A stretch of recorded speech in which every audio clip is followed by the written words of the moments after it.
ఏం దర్శనం అండి, 5 నిమిషాలు నించోనివ్వరు అన్నదే నిలబడిపోతోంది అనుకోండి వెంకటేశ్వరుడి దగ్గర, ఇంకా ప్రజల్లో ఆనందం ఉద్భుతం అవ్వడం అన్నది ఆగలేదని గుర్తు. అంటే వాడికి చాలటం లేదు అది, ఇంకా కాసేపు నిలబడాలి, కాసేపు చూడాలి. ఎందుకు అంటే 3 ఏకీకృతం అయిపోతాయి ఆయన దగ్గరికి వెళ్ళేప్పటికి, ఆనంద ఘనమైపోతాయి, తాను ఆనందము ఉద్భుతం అయిపోతుంది. పిడుగుపడినప్పుడు టీవీ సెట్ లో వచ్చినటువంటి విద్యుత్తు యువతల వాడిని లాక్కున్నట్టు ఆయన లాగేస్తాడు మనం.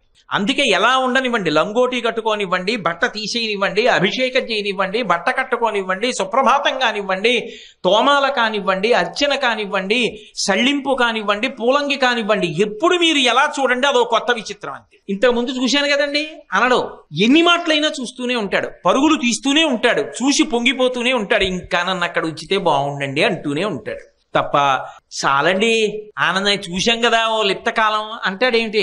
అలా అనడు. ఎందుకు అనడు అంటే త్రికరణములు ఆయన దర్శనమునందు ఏకీకృతమై ఆనందం అనుభవిస్తాడు.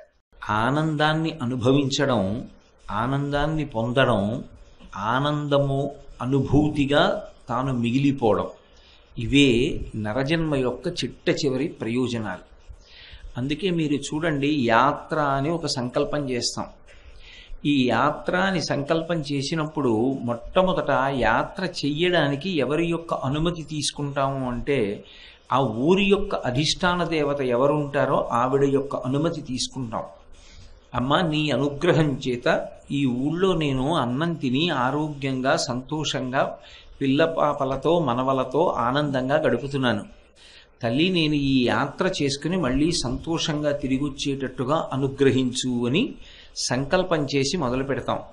ఏదో ఇక్కడి నుంచి తిరుపతి వెళ్ళి, తిరుపతి నుంచి 7 కొండలు కష్టపడి పైకి ఎక్కి, 7 కొండలు ఎక్కిన తరువాత స్నానం చేసి శౌచంతో పంచ కట్టుకుని అక్కడి నుంచి స్వామివారి దర్శనానికి వెళ్ళి ఆ వైకుంఠం క్యూ కాంప్లెక్స్లోకి ప్రవేశించి దాని గుండా లోపలికి వెళ్ళి ఆ ఆనందనిలయ విమానంలోకి ప్రవేశించి శ్రీవేంకటేశ్వరుని యొక్క ధ్రువమూర్తి దర్శనం చేసి వెనక్కి రావడంతో యాత్ర పూర్తయిపోతుంది. ఎక్కడ పూర్తయిపోయింది యాత్ర అంటే నిజానికి ఆ ధ్రువమూర్తి యొక్క దర్శనంతో పూర్తయిపోయింది. ఇక మిగిలింది యాత్రకి బయలుదేరిన వాడు తిరిగి మళ్ళీ ఇంటికి రావడం, తిరుగు ప్రయాణం మిగిలింది. కానీ అసలు యాత్రలో స్వామివారి దర్శనంతో యాత్ర పూర్తయిపోతుంది. ఆ స్వామిలో ఒక విశేషం ఉంటుంది. ఆయన ఉండేది ఎక్కడ ఉంటాడు?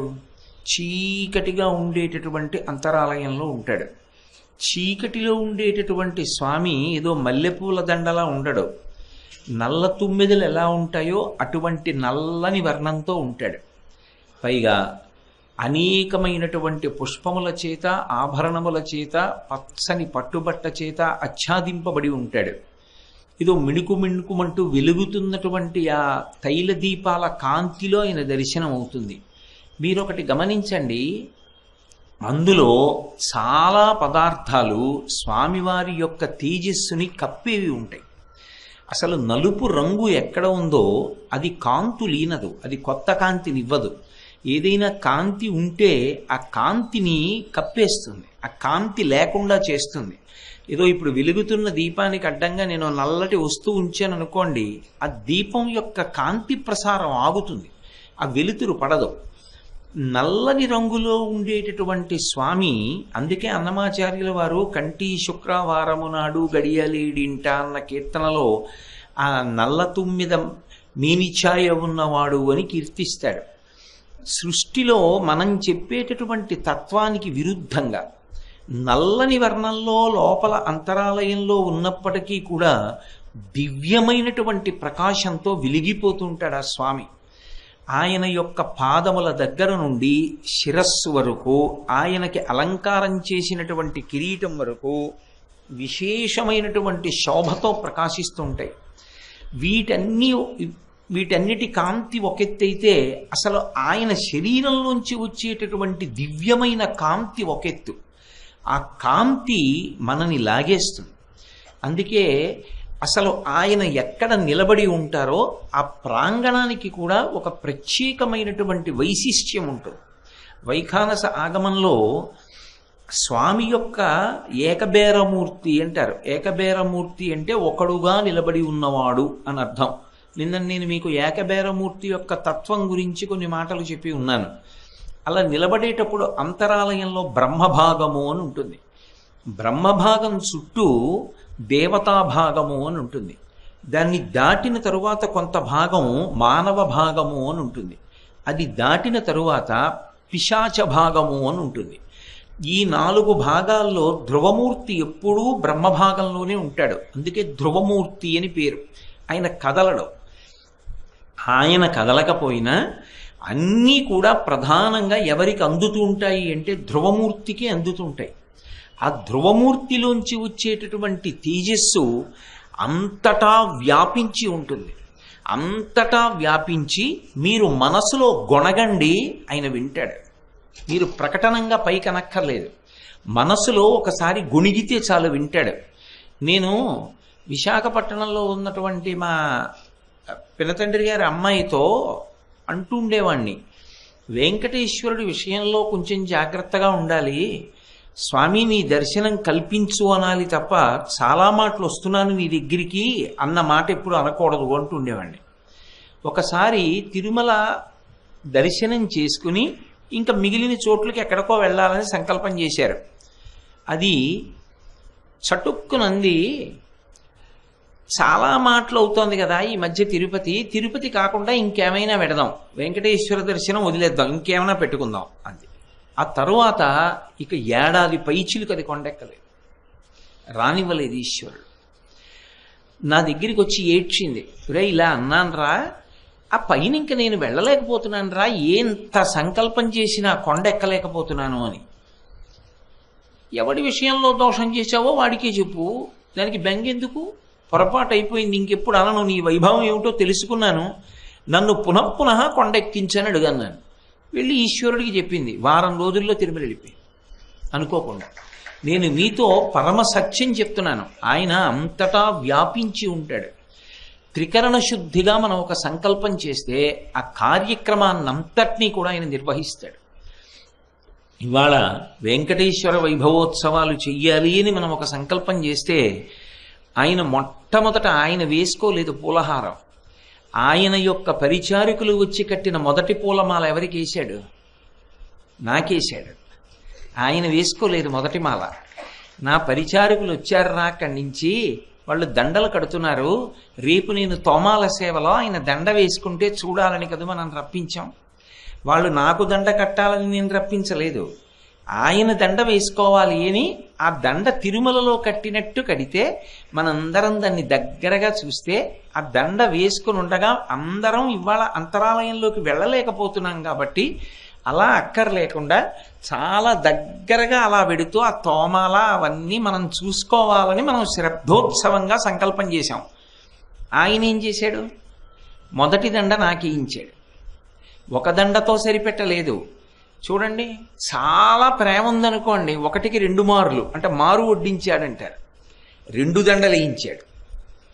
అది వెంకటేశ్వరుని యొక్క వైభవం. ఆయన వింటాడు. ఎక్కడ ఏం మీరు మాట్లాడుతూ ఉండండి, ఆయన వింటూ ఉంటాడు. అది ధ్రువమూర్తికి ఉండేటటువంటి లక్షణం. అందున వెంకటేశ్వరుని యందు అది పరమ ప్రగాఢంగా ఉంటుంది. అందుకే ఆపద ముక్కుల వాడయ్యాడు.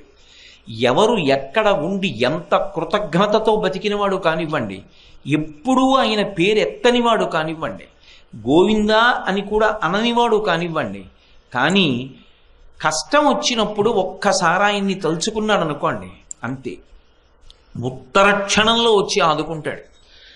కలలోనంత మున్నెరుంగని మహాకష్టాత్ముడైనట్టి దుర్బలుడు ఆపత్సమయంబునన్ నిజపతాబ్జాతంబు ఉల్లంబునం తలపన్ అంతని వచ్చి ఆర్తిహరుడై తన్నైన ఇచ్చున్ సునిశ్చల భక్తి భావములన్ భజించు వారికెడడే సంపద్విశేషోన్నతుల్.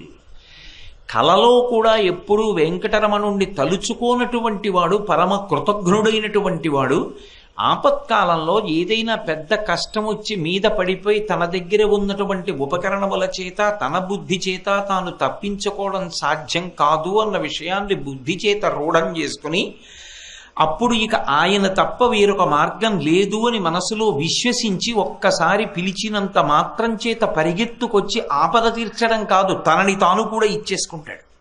తన్నైన ఇచ్చున్ సునిశ్చల భక్తి భావములను భజించు వారికిటడే సంపద్విశేషోన్నతుల్. ఇక పరమభక్తితో ఏ కోరిక లేకుండా అన్నీ బాగున్నా కూడా సంతోషంగా ఆయన ఉత్సవం అవుతోంది అని పరిగెత్తుకొచ్చిన వాళ్ళని చూసి ఆయన మురిసిపోడు, ఆపద రాకుండా కాపాడుకోడు, తన వస్తువు అని నమ్మి నెత్తి మీద పెట్టుకోడు. కాబట్టి ఆయన అంతటి కరుణార్ద్ర హృదయుడు. అంతటి కరుణార్ద్ర హృదయుడైనటువంటి వెంకటేశ్వరుడు నిలబడినటువంటి స్వామిగా ఉంటాడు వెంకటాచలంలో. ఎందుకంటే వైఖానస ఆగమం ప్రకారం విష్ణు స్వరూపాన్ని 3గా విభాగం చేస్తారు ఉపాసనలో. అందులో ఒక మూర్తిని స్థానకమూర్తి అని పిలుస్తారు, అంటే నిలబడి ఉన్నటువంటి మూర్తి. కానీ పక్కన శ్రీదేవి భూదేవి ఉంటారు. రెండవ ఆయన్ని ఆసీనమూర్తి అంటారు, అంటే కూర్చున్నటువంటి స్వామిగా ఉంటాడు. మూడవ మూర్తి ఉంటారు శయనమూర్తి అంటారు, అంటే పడుకున్న మూర్తిగా ఉంటాడు. ఇందులో పడుకున్నటువంటి మూర్తి రంగనాథస్వామి. కూర్చున్నటువంటి మూర్తి మీకు అనేక చోట్ల కనపడతారు.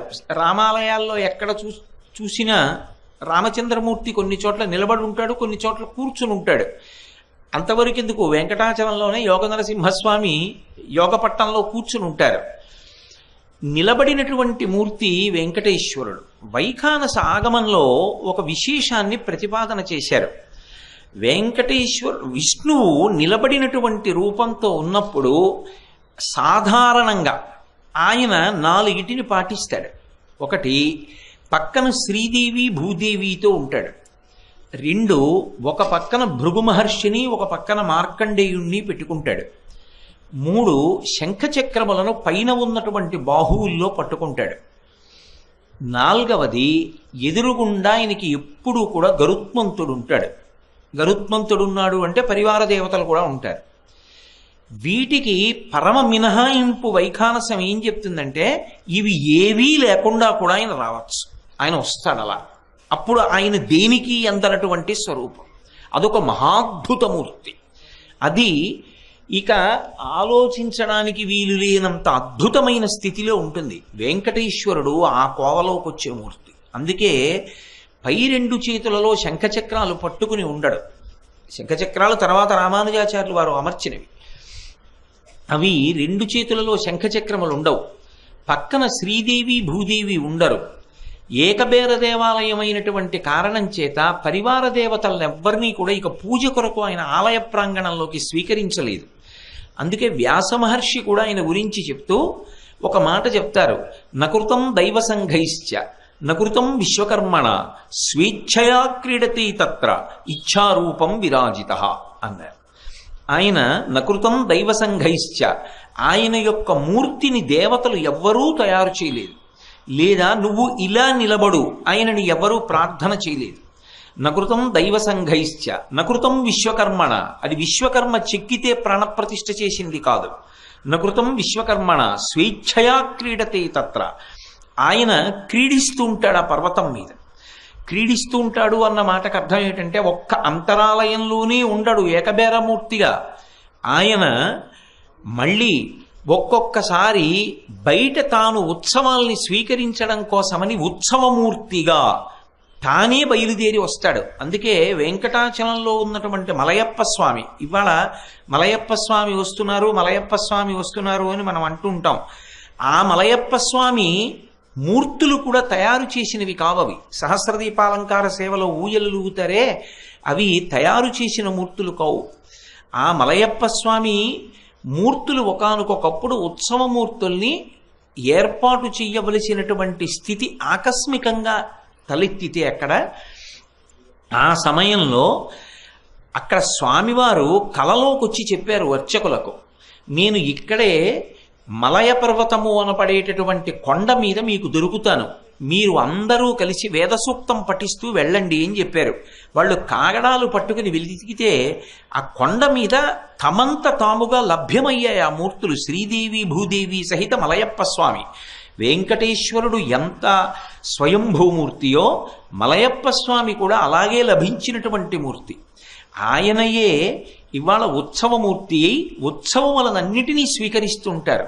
స్వేచ్ఛయా క్రీడతే తత్ర, ఆ కొండ మీదే కాదు, ఆయన తనకి పరమ భక్తులైనటువంటి వాళ్ళ దగ్గరికి ఏదో ఒక రూపంలో వెడతాడు. ఆయన మనం ఒక్కసారి స్వామి నిన్ను ఇలా సేవించాలని ఉంది స్వామి అని అడిగితే చాలు, సమస్త విభూతులను ఆయనే ఇచ్చేస్తాడు. ఇచ్చేసి ఈ ఉత్సవం మనం చేసుకున్నామన్న తృప్తిని మనకి మిగల్చేస్తాడు. నిజానికి ఆయనే వెనక నుండి సమస్తం నడిపిస్తూ ఉంటాడు. ఆయనే పరమభక్తితో కోరుకున్నటువంటి వారి ఇంటికి కూడా వస్తాడు. ఇంటికి కూడా వచ్చి వాళ్ళు పెట్టినటువంటి పదార్థాన్ని కూడా స్వీకరిస్తాడు. నేను మొన్న మీతో సత్సంగంలో మనవి చేశాను, ఏమీ తెలియనటువంటి అమాయకులైనటువంటి చెప్పులు కుట్టేవారి ఇంట్లో ఆరబోసుకున్నటువంటి బియ్యపు పిండిలో తన దివ్యపాదములను ఉంచాడు ఆ కొలత ప్రకారం చెప్పు కుట్టమని. కాబట్టి స్వేచ్ఛయా క్రీడతే తత్ర, ఆ కొండ మీద ఆయన నిరంతరం తిరుగుతూనే ఉంటాడు. ఆర్తితో ఉన్నటువంటి భక్తుల్ని కాపాడుతూనే ఉంటాడు. మీరు చూడండి, ప్రపంచం మొత్తం మీద తిరుమల క్షేత్రంతో పోల్చడానికి వీలైనటువంటి స్థితి లేనివే అయ్యుంటాయి చాలా విషయాల్లో మిగిలిన క్షేత్రాలు. ఇందుచేత నేను ఈ మాట అంటున్నానంటే, తెల్లవారితే తిరుమలకి వచ్చేటటువంటి వాళ్ళు కొన్ని లక్షల మంది ఉంటారు. ఇవాళ జనం లేరు తిరుమలలో అన్న మాట ఏ ఒక్క రోజుని ఉండదు. వేలు లక్షలు కొండెక్కేస్తుంటారు. మైళ్ళ దూరం వరుస క్రమంలో దర్శనానికి నిలబడిపోతారు. ఇంతమంది స్నానాలు చేస్తారు, ఇంతమంది తలనీలాలు ఇచ్చేస్తారు. పసిపిల్లల దగ్గర నుంచి వృద్ధుల వరకు వెళ్ళిపోతారు. అనారోగ్యం పాలైతే వెంకటేశ్వర దర్శనం, పిల్లలు పుడితే పుట్టుచుత్తులు ఇవ్వడానికి వెంకటేశ్వర దర్శనం, ఇంట్లో ఏదైనా శుభకార్యం జరిగితే వెంకటేశ్వర దర్శనం. అప్పుడు వయస్సుతోటి నిమిత్తం లేకుండా అన్ని వయస్సుల వాళ్ళు, అన్ని ఆరోగ్యాల వాళ్ళు, అన్ని రకాల స్థితులలో ఉన్న వాళ్ళు కొండ మీదకి ఎడతారు. ఇంతమంది కొండ మీదకి వెళ్ళిన తరువాత ఋతువు అన్ని వేళలా ఒకలా ఉంటుందా? ఇప్పుడు హేమంత ఋతువు, విపరీతమైనటువంటి పొగమంచు, చలికి గజ గజ గజ గజ గజలాడిపోతూ ఉంటారు. ఏదో కావలసినటువంటి ప్రాంగణం తీసుకుని అందులో ఒక ఉన్ని దుప్పటి కప్పుకొని పడుకున్నవాడి సంగతి అలా ఉంచండి. ఏమీ లేకుండా రహదారి మీదే చెట్ల కింద దుప్పట్లు ఇలా ముడిచిపెట్టేసుకుని పడుకుని నిద్రపోతుంటారు. ఆ నిత్యాన్నదాన సత్రవులోకి వెళ్ళి వాళ్ళు పెట్టినటువంటిది కడుపు నిండా తినేసి వచ్చేసి పడుకుంటారు. అక్కడే తిరుగుతారు. పసిపిల్లలకి తలనీలాలు ఇచ్చేస్తారు. ఆ బోడిగుండుతో ఉన్న పిల్లల్ని ఎత్తుకొని 18 గంటల నుంచి 24 గంటల వరకు ఆ వరుస క్రమంలో షెడ్స్లో ఉండిపోయి తెచ్చుకున్న పెట్టి నెత్తి మీద, పెట్టి మీద పిల్లాన్ని కూర్చోబెట్టుకుని దర్శనానికి ఎడతారు. వెంకటాచలంలో అనారోగ్యం వచ్చి పడిపోయాడు అన్న మాట కానీ, వెంకటాచలంలో ఇంతమంది ఏదో ఇబ్బంది పడ్డారన్న మాట కానీ మీరు ఎప్పుడైనా విన్నారా? అది ఆయన దివ్యత్వం. అసలు ఆ కొండ ఎక్కడం మొదలుపెట్టినప్పటి నుంచి కొండ కిందకొచ్చేసే వరకు అనారోగ్యం పాలయ్యేటటువంటి వాడన్నవాడు మనకి కనపడడు. ఇన్ని లక్షల మంది వెడితే ఇన్ని లక్షల మందిలో ఎవరో ఒక్కరిద్దరు వినా మిగిలిన వాళ్ళందరూ పసిపిల్లలతో కలిపి సంతోషంగా తిరిగి వచ్చేస్తుంటారు. అది ఆ ధ్రువమూర్తికి ఉన్నటువంటి తేజస్సు.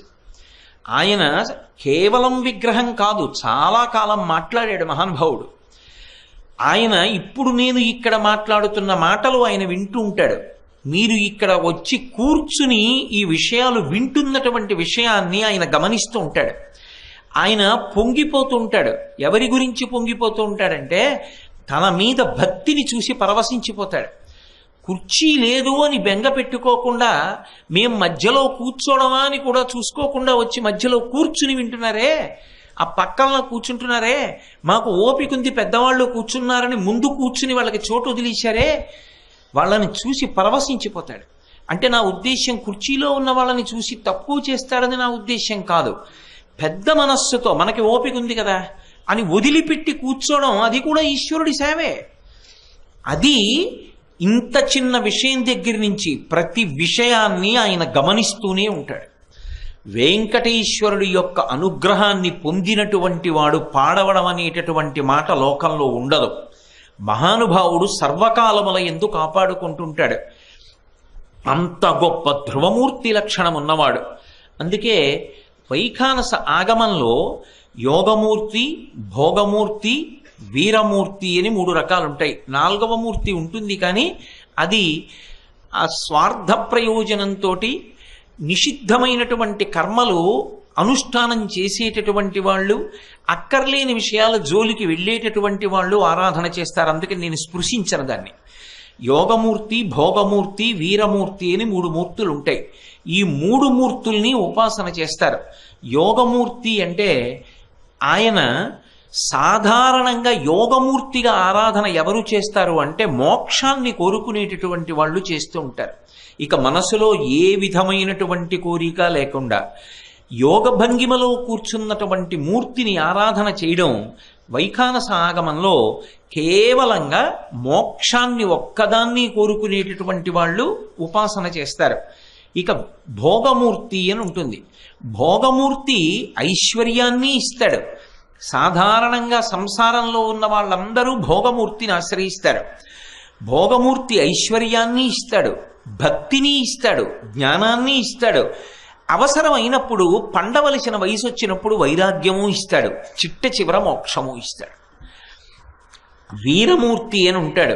వీరమూర్తి మనిషికి కావలసినటువంటి బలాన్ని, ధైర్యాన్ని, విజయాన్ని కటాక్షిస్తాడు. ఒక్కొక్క సమయమునందు ఒక్కొక్క మూర్తి ఉపాసన చేస్తారు. రాజులు శరత్కాలంలో యుద్ధానికి బయలుదేరుతున్నారు అనుకోండి, వీరమూర్తిని ఆరాధన చేసి బయలుదేరుతారు. కృష్ణదేవరాయల వారు అలా ఆరాధన చేసేవాడు. వీరమూర్తి ఆరాధన చేసి బయలుదేరుతారు. అప్పుడు విజయాన్ని అనుగ్రహిస్తాడు. భోగమూర్తిని ఆరాధన చేస్తే భోగానికి కావలసినటువంటి సమస్తాన్ని అనుగ్రహిస్తాడు. వెంకటేశ్వరుడు ఈ 3టిని కూడా అనుగ్రహిస్తాడు. అందుకే 3టికి పతాక స్థాయి అయినటువంటి మోక్షము ఆయన పాదములను ఆశ్రయించి ఉంటుంది. కేవలము ఆయన పాద దర్శనం చాలు, ఆయన సేవలో పాల్గొనడం చాలు, ఆయన ఉత్సవానికి పరిగెత్తడం చాలు, ఆయన ఉత్సవం కోసం వెంపర్లాడడం చాలు, అనుగ్రహించేస్తాడు. అంతటి దివ్యమైనటువంటి మూర్తి. అందుకే ఏ కోవకి చెందకుండా అన్ని విభూతులను తన యందు సంతరించుకున్నటువంటి మహాద్భుతమూర్తి వెంకటేశ్వరుని యొక్క మూర్తి. అందుకే ఆయన ఉన్నటువంటి విమానానికి కూడా ఆనందనిలయ విమానము అని పేరు. ఆ విమానాన్ని మొట్టమొదట తొండమాన్ చక్రవర్తి పెట్టాడు. తర్వాత అనేక మంది రాజులు దాన్ని మళ్ళీ మళ్ళీ బాగు చేస్తూ వచ్చారు. చిట్ట చివరికి తిరుమల తిరుపతి దేవస్థానం పాలక మండలి అవి ఏర్పడిన తరువాత దాన్ని బంగారు రేకులతో కప్పారు. అటువంటి స్వర్ణమయమైనటువంటి ఆనందనిలయ విమానం పరమాద్భుతమైనటువంటి విమానం. ఒక్కొక్క విమానానికి ఒక్కొక్క ప్రఖ్యాతి ఉంటుంది. విమానము అనేటటువంటి మాటని జాగ్రత్తగా అర్థం చేసుకోవాలి. విమానము అంటే వాహనము అని ఒక అర్థం, విమానము అంటే గోపురము అని ఒక అర్థం, విమానము అంటే ప్రసాదము, ప్రాసాదము అంటే మహదైశ్వర్యవంతులు నివసించేటటువంటి భవనాన్ని ప్రాసాదము అని, విమానము అని పిలుస్తారు. విమానము అని అర్థం. ఇక్కడ గోపురము. ఇంత యాత్ర ఎవరి దర్శనంతో పూర్తయిపోతుందో ఆ ధ్రువమూర్తి నిలబడినటువంటి బ్రహ్మ భాగము, దేవతా భాగము, మానవ భాగము, పిశాచ భాగము, ఈ 4 భాగములను కప్పి ఉంచేటటువంటి విమానం ఏదో దాన్ని ఆ పైన ఉన్న గోపురానికి పేరుంటుంది. దానికి విమానం అని పేరు. వెంకటాచలంలో ఉన్న విమానం ఆనందనిలయ విమానం. అదే కాంచీపురంలో అయితే ప్రణవాకార విమానం. అలాగే శ్రీరంగంలో ప్రణవాకార విమానం, కాంచీపురంలో పుణ్యకోటి విమానం. కాంచీపురంలో విమానం అంత తేలిగ్గా కనపడదు. పక్కన దూరంగా వెళ్ళి ఓ కొండ మీద నిలబడి చూస్తేనే విమానం కనపడుతుంది. కానీ వెంకటాచలంలో ఆనందనిలయ విమానాన్ని ప్రదక్షిణ పురస్సరంగా వచ్చేటప్పుడు చూడొచ్చు. మీరు వైకుంఠం క్యూ కాంప్లెక్స్కి వెళ్ళేటప్పుడు దగ్గర నుంచి తిరుమలలో అనేక చోట్ల నుంచి ఆ విమానం కనపడుతుంటుంది. అసలు ఆ విమానం ఎంత గొప్పదంటేట, మహాపుణ్యాత్ములైనటువంటి వారు శరీరం విడిచిపెట్టేసిన తర్వాత వాళ్ళని స్వర్గలోకానికి తీసుకెళ్ళిపోతూ ఉంటారు. స్వర్గలోకానికి తీసుకెళ్ళిపోయేటప్పుడు వాళ్ళు వెంకటాచలం మీదుగా వెళ్ళిపోతారట. వెళ్ళిపోతున్నప్పుడు వాళ్ళకి కింద ఆనందనిలయ విమానం కనపడుతుంది. కనపడితే దేవతల యొక్క పార్షదులు వచ్చి వాళ్ళని తీసుకెడుతూ ఉంటారు. మంచి సత్కారం చేసి తీసుకెడతారు దివ్యలోకాలకి. తీసుకెడుతున్నప్పుడు వాళ్ళు అంటారట, అకస్మాత్తుగా అక్కడ ఆగి మేము రాను దేవలోకానికి అంటారు. అయ్యో అదేమిట్రా ఇంత పుణ్యం చేసుకున్నావు, అందరూ వస్తారా? రారు స్వర్గలోకానికి, నిన్ను తీసుకెడుతున్నావు, స్వర్గలోకం వద్దంటావే అంటే మాకు అక్కర్లేదు. స్వర్గాపవర్గ నిరపేక్ష నిజాంతరంగా కల్పాగమా కలనయా కులతాం లభంతే, మాకు అక్కర్లేదు. తద్గోపురాగ్ర శిఖరాన్ని నిరీక్షమాణా, మమ్మల్ని ఇలా వదిలేయండి, మేము ఆ విమానం వంక చూస్తూ ఉండిపోతాం చాలు, మాకు స్వర్గం కన్నా అదే ఎక్కువ అంటారట. ఆ విమానం అంత గొప్పది, విమాన దర్శనం. విమానంలో వెంకటేశ్వరుడు ఉంటాడు. ఆయన లోపల ఉన్నటువంటి ధ్రువమూర్తి ఎలా ఉంటాడో విమానంలో ఉన్నటువంటి మూర్తి కూడా అలాగే ఉంటాడు. ఎడం చేతి వైపు హనుమ ఉంటారు, ఇలా తోక పైకెత్తి తలకి తగిలి ఇలా పుచ్చం కిందకు ఉంటుంది. ఎడం చేతి వైపు హనుమ, కుడి చేతి వైపు బాలకృష్ణుడు 2 చేతులెత్తి ఆడుకుంటూ ఉంటాడు. బాలకృష్ణుడి పక్కన రెక్కలు విప్పుకున్నటువంటి గరుత్మంతుడు ఉంటాడు. ఇటువైపు గరుత్మంతుడికి బాలకృష్ణుడికి మధ్యలో వెంకటేశ్వరుడు ఆ లోపల ఏ ధ్రువమూర్తి రూపంలో నిలబడ్డాడో అదే రూపంతో విమానంలో నిలబడి ఉంటాడు.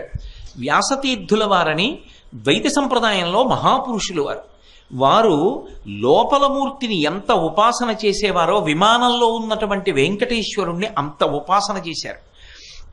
వాళ్ళిద్దరికీ అభేదమన్నంత స్థాయిలో ఉపాసన. వ్యాసతీర్థుల వారు విమాన వెంకటేశ్వరుడికి చేసినటువంటి ఆరాధన ఉపాసన తర్వాత వెంకటాచలంలో విమాన వెంకటేశ్వర దర్శనానికి, విమాన వెంకటేశ్వరుడికి నమస్కారం చేయడానికి ప్రఖ్యాతి విశేషంగా పెరిగిపోయింది. ఇవాళ మనందరం కూడా లోపల ధ్రువమూర్తి దర్శనం చేసుకుని బయటికి వచ్చి ప్రదక్షిణ పురస్సరంగా బయటికి వచ్చేసేటప్పుడు స్వామివారికి ఉత్తరం వైపుకి వచ్చినప్పుడు ప్రత్యేకంగా అమర్చినటువంటి మెట్ల మీదకెక్కి విమానంలో ఉన్నటువంటి వెంకటేశ్వరుణ్ణి దర్శనం చేస్తూ ఉంటాం. విమాన వెంకటేశ్వరుడికి అంత ప్రఖ్యాతి తెచ్చినటువంటి వారు వ్యాసతీర్థుల వారు, ద్వైత సంప్రదాయానికి చెందినవారు. వెంకటాచల క్షేత్రానికి ఉన్నటువంటి గొప్పతనం ఏమిటంటే దాంతో ద్వైతులకు, విశిష్టాద్వైతులకు, అద్వైతులకు ముగ్గురికి కూడా అంత అద్భుతమైనటువంటి సంబంధం ఉంది. ముగ్గురు దాంతో సంబంధం పొందారు. మళ్ళీ భూభాగపరంగా చూసినప్పుడు ద్వైతులకు, విశిష్టాద్వైతులకు, అద్వైతులకు కూడా అంత గొప్ప సంబంధం ఉన్నటువంటి భూమి కర్ణాటక రాష్ట్రం. కర్ణాటక రాష్ట్రంలో అటు ద్వైతమత ప్రవర్తకులైనటువంటి మధ్వాచార్యుల వారు ప్రతిష్ఠ చేసినటువంటి ఉడుపి క్షేత్రం ఉంది. అద్వైతపరంగా శృంగగిరి పీఠం ఉంది, సార్వభౌమ పీఠం శృంగగిరి పీఠం ఉంది. విశిష్టాద్వైత పరంగా భగవద్ రామానుజులు ప్రతిష్ఠ చేసినటువంటి ఒక అద్భుతమైనటువంటి దేవాలయం ఉంది. ద్వైత, విశిష్టాద్వైత, అద్వైతములకు మూడిటికి కర్ణాటక రాష్ట్రము ఆటపట్టైనట్టే వెంకటాచల క్షేత్రంతో, వెంకటాచలంతో, వెంకటేశ్వరుడితో సంప్రదాయాలతో నిమిత్తం లేకుండా ద్వైత, అద్వైత, విశిష్టాద్వైతులందరికీ కూడా దానితో ప్రమేయం. ఆ స్వామి అన్నిటికీ మినహాయింపైన రూపంతో ఎందుకుంటాడు అంటే ఏకబేరమూర్తిగా మనసు లోపల మీరు ఎవరిని ఇష్టదైవంగా పట్టుకున్నవారైనా, ఎవరిని కులదైవంగా పట్టుకున్నవారైనా మీరు ఆయన దగ్గరికి వెళ్ళి దర్శనం చేసినప్పుడు మీరు ఎవరిని పట్టుకున్నారో వాళ్ళు ఆయనలో కనపడతారు. మీరు ఎవరి పాదములు పట్టి ప్రగాఢంగా విశ్వసిస్తారో, కులదైవంగానో ఇష్టదైవంగానో మీరు ఎవరిని పట్టుకుంటారో వారు ఆయనలో కనపడతారు. అందుకే యథార్థమునకు దేశీయంగా ఆయనకి పేర్లు రకరకాలుగా వచ్చాయి. ఆయనకి ఉత్తర భారతదేశం అంతటా కూడా బాలాజీ అన్న పేరుంది. అలాగే మన ప్రాంతం అంతా కూడా ఆయన్ని వెంకటేశ్వర అని పిలుస్తాం. కొండ మీదకి వెడితే గోవిందా అని పిలుస్తాం. ఆయనని ఏ పేరు పెట్టి పిలవండి, ఆయన మాత్రం ఆపదముక్కులవాడు, ఇలా పిలిస్తే చాలు పలుకుతూ ఉంటాడు. అంతటి వైభవం కలిగినటువంటి స్వామి. అటువంటి స్వామి ఉన్నటువంటి ఆ విమానం ఆనందనిలయ విమానం ఎందుకైంది అన్నారు. ఏది ఆనంద జనకత్వాత్ ఇది ఆనందనిలయ విమాన అని. ఏది ఆనందానికి కారణమవుతుందో, దేని యొక్క నీడ పడినప్పుడు, దేనిలోకి ప్రవేశించినప్పుడు ఆనందము కలుగుతుందో, ఆనందము మీ రూపముగా మారిపోతుందో అదే ఆనందనిలయ విమానము. దానిలో ఉన్నవాడు సాక్షాత్ రాశీభూతమైనటువంటి ఆనందమైనవాడు. అందుకే ఎవరికి ఆ పేరుంది? రాశీభూతమైన ఆనందము అన్న పేరున్నవాడెవరు? కృష్ణ పరమాత్మ. కృష్ణ పరమాత్మ దశావతారాలలోనూ పరిపూర్ణావతారం. పరిపూర్ణావతారము అన్న మాటకు అర్థం ఏమిటంటే మిగిలిన అవతారాలు ఎన్ని ఉన్నాయో అన్ని అవతారాల తేజస్సు ఈ మూర్తిలోకి వెళ్ళిపోతుంది. అన్నిటినీ తనలోకి పుచ్చేసుకుంటాడు. అందుకే కంచికామకోటి పీఠాధిపత్యం వహించిన మహాపురుషులు చంద్రశేఖరేంద్ర సరస్వతి మహాస్వామి వారు ఒకప్పుడు మాట్లాడుతూ ఒక మాట అన్నారు, నాకైతే వెంకటేశ్వరుడు పరబ్రహ్మము అన్నారు. ఆయన ఇది అది కాదు, అన్నీ ఆయనలోనే ఉన్నాయి. ఏదొచ్చినా అందులోంచే వచ్చింది. అది కానిది లేదు, అన్నీ అదే. బాగా పండిన వ్యక్తి నోటి వెంట వచ్చిన మాట అలా ఉంటుంది. అన్నీ అదే, దాన్ని మించిన వస్తువు ఇంకొకటి లేదు, అది పరబ్రహ్మం. అటువంటి స్వామి యొక్క పాదములను దర్శనం చేసినంత మాత్రం చేత ఆనందము ఉద్భుతమవుతుంది లోపల నుంచి. అలా ఘనమైనటువంటి ఆనంద రూపమైన వాడు కృష్ణుడు. అందుకే కృష్ అంటే నిరతిశయ ఆనంద స్వరూపుడు. దానికి హద్దు లేదు, లెక్క పెట్టడానికి వీల్లేదు. ఎంత ఆనందము అంటే ఆనందానికి పరిమితులు చెప్తారు, ఆనందాన్ని లెక్క పెడతారు. లెక్క పెట్టినప్పుడు దాన్ని ఒక్కొక్క రూపంలో చెప్తారు. అన్నిటికన్నా తక్కువ స్థాయిలో ఉండేది ఏది అంటే మనుష్యానందము, తర్వాత గంధర్వానందము, తర్వాత ఏదో దేవతానందము, తర్వాత ఏదో ఇంకొక ఆనందము, ఇలా చెప్పుకుంటూ వెడుతూ ఆనందమయీ అని అమ్మవారికి పేరు. ఖడ్గమాలా స్తోత్రం చదివేటప్పుడు అమ్మవారి గురించి చెప్తూ ఏంటి బ్రహ్మానందమయీ పరమానందమయీ అంటూ చిట్ట చివరి ఆనందము యొక్క హద్దేది అంటే పరమానందం, బ్రహ్మానందం అని పిలుస్తాం. ఆ ఆనందము ఘనమైపోతే ఎదురుకుంటా వచ్చి ఒక మూర్తి రూపంలో నిలబడిపోతే అదే వెంకటేశ్వరుడు. అందుకే ఆనంద నిలయంలో ఉండేటటువంటి వెంకటేశ్వరుడు పద్మావతీదేవి చెలికత్తెలతో మాట్లాడినప్పుడు వాళ్ళు అడిగారు, కస్వం ఎవరు నువ్వని అడిగారు. అడిగితే ఆయన నేను వెంకటేశ్వరుడను అని చెప్పలేదు. ఆయన చెప్పిన మాట జనకో వసుదేవశ్చ, నా తండ్రి వసుదేవుడు. జనకో వసుదేవశ్చ దేవకీ జననీ మమ, మా అమ్మ దేవకీదేవి. అగ్రజ శ్వేతకేశశ్చ, నా యొక్క అన్నగారు బలరాముడు. సుభద్రా భగినీ మమ, నా చెల్లెలు సుభద్ర అన్నాడు. ఎవరాయన? వసుదేవుడు తండ్రిగా ఉన్నవాడు, దేవకీదేవి తల్లిగా ఉన్నవాడు, అలాగే బలరాముడు అన్నగా ఉన్నవాడు, సుభద్ర చెల్లెలుగా ఉన్నవాడు శ్రీకృష్ణ పరమాత్మ. కాబట్టి ఇప్పుడు ఆయన ఎవరని చెప్పుకున్నాడు? ఆయన పేరు నేను శ్రీకృష్ణుణ్ణి అని చెప్పుకున్నాడు. శ్రీకృష్ణుణ్ణి అని చెప్పడానికి కారణం ఏమిటంటే అది పరిపూర్ణావతారం.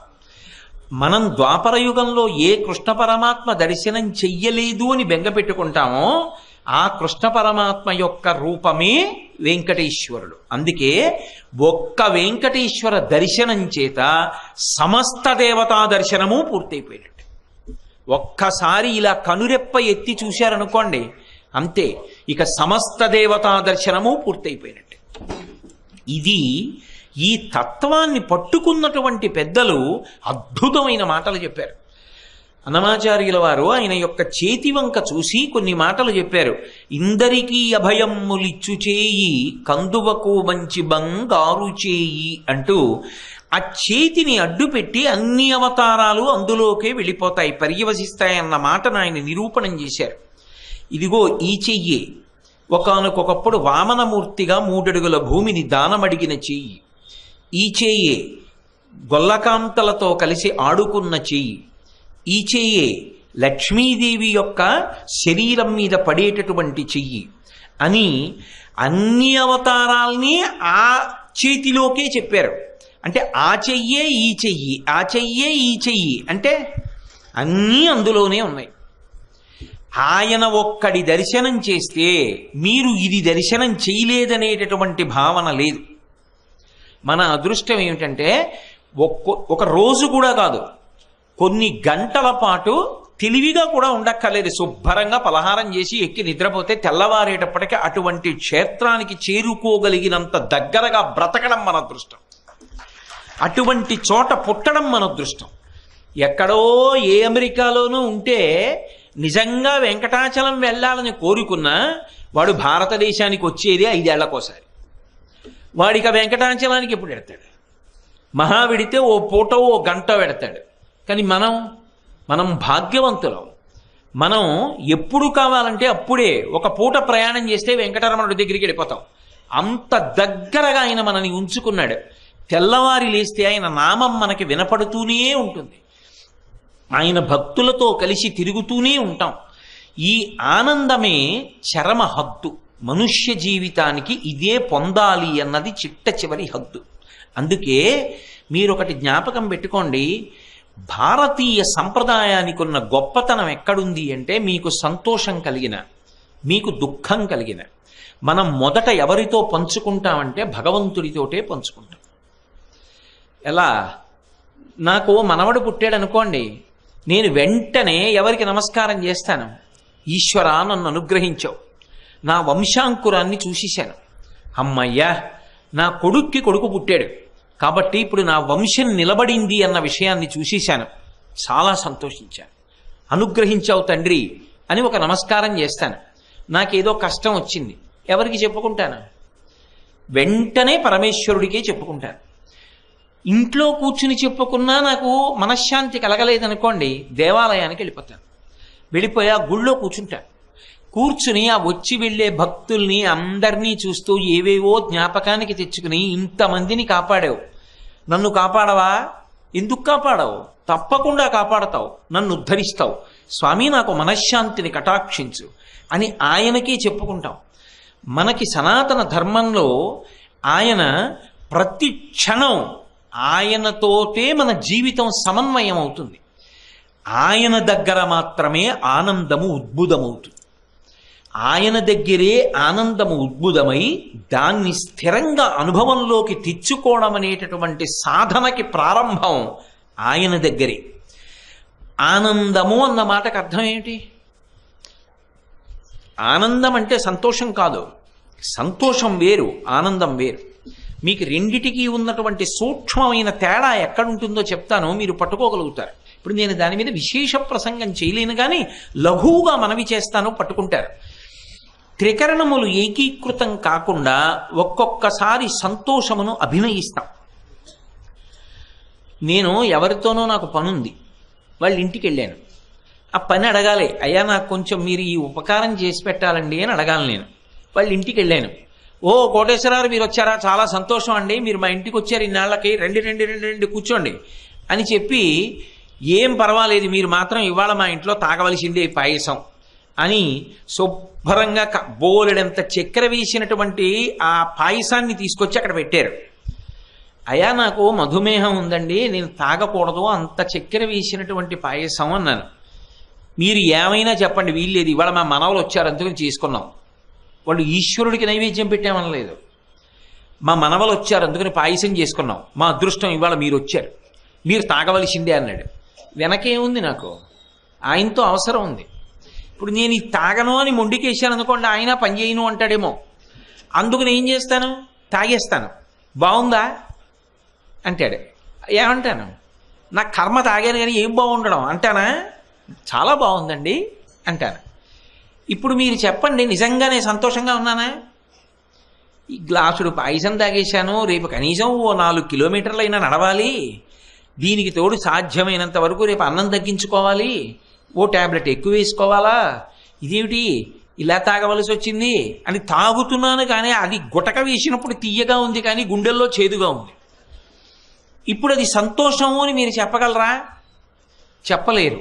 ఒకవేళ పోన్లే ఇన్నాళ్ళకి నిగ్రహిస్తే నిగ్రహించాడు కానీ తప్పించుకోవడానికి మార్గము లేదు, పాయసం తాగేయడానికి అవకాశం వచ్చింది అని తాగేశాను. ఆయన ఇంకో గ్లాసుడు పోసాడు, తాగేశాను. ఇంకో గ్లాసుడు పోసాడు, తాగలనా? అమ్మో ఇంకొద్దండి తాగలేనంట.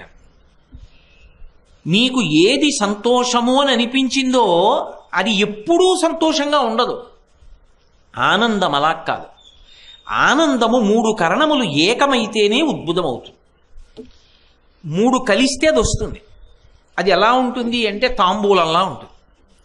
తమలపాకులు సున్నం సున్నం, వక్కపొడి 3 వేరుగా పెట్టి ఒక్కొక్కటి నవిలేరనుకోండి, ఏం ఉండదు. 3 కలిపి నాకు ఇచ్చారు, తాంబూలం పుచ్చుకోండి అన్నారు. తాంబూలము అన్న దాంట్లో 3 ఉన్నాయి, తమలపాకులు, వక్కపొడి, సున్నం 3 ఉన్నాయి. ఇప్పుడు ఆ 3 మడత పెట్టి నోట్లో పెట్టుకున్నాను, నోరు ఎర్రగా అయింది. తాంబూలం 3 కలిపి నవిలితే ఒక ఎరుపుతనం నోటికొచ్చినట్టే 3 కలిస్తే ఆనందము ఉద్భుతమవుతుంది. ఇది ఇక్కడే ఉంటుంది లోపల. లోపల ఉన్నది పైకి బుడగల బుడగలగా పైకి లేస్తుంది. ఎలా ఏ మూడు కలవాలి అంటే మనస్సు, వాక్కు, కాయము అంటే శరీరం, ఈ మూడు ఏకీకృతం అవ్వాలి, ఒక సరళ రేఖలోకి రావాలి. ఈ మూడు ఒక సరళ రేఖలోకి వచ్చాయనుకోండి, ఎంతసేపు వచ్చాయో అంత ఆనందాన్ని మీరు పొందుతారు. మహాస్వామి వారి నిర్ణయం ప్రకారం అయితే 18 సెకండ్లు నిలబెట్టగలిగినా చాలు, వాడు మళ్ళీ మనుష్యుడిగా పుట్టి సాధన చేస్తాడు. 18 సెకండ్లు అంత కష్టం కలియుగంలో.